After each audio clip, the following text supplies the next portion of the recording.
Sa dami ng pitong binuksan, iniligaw lang ng mga gagong na pagtanungan. Pinagsara ang pagkakataon dati pero ngayon, pag-asa nakikita ko muli dahil doon.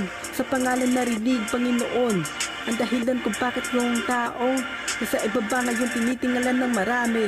Bisis tingang tinakip sa mapangus na sinasabi, wala dyan mapapala, tigilan mo na nga. Kaso ngayon yung pulubi mali na rin na.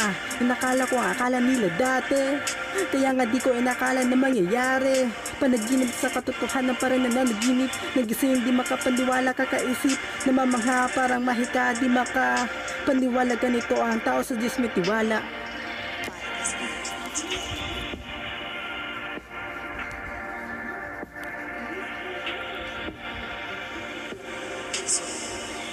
Pinatunayan mo sa kanila, natutuwa ka at di maritin sa may gawa. Maniwala madali dahil kasama na kita. Sinamahan mo na ako nisimula pa ng pagkikipaglaban ko sa realidad. Pinagpala mo na kung wala pa kong edad.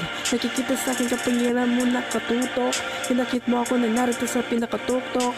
Talino ko, ikaw ang naglagay sa buhay. Maranya dinala ng pagpapala ako ay mayaman na masasabi, naging kumpas ko sa akin.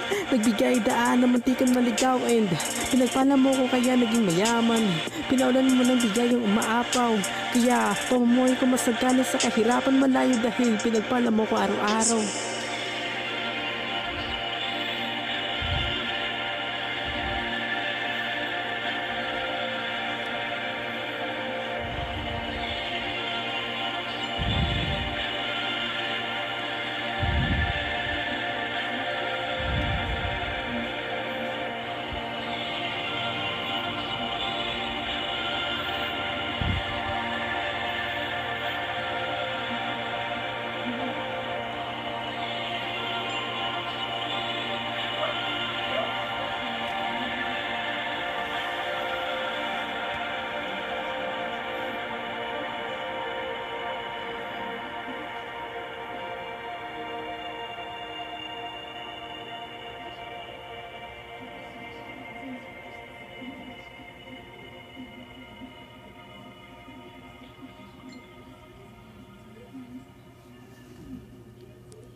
Shoutout sa mga nag-subscribe sa akin sa follow. Kaya mag-follow ka na subscribe para ma-shoutout rin kita.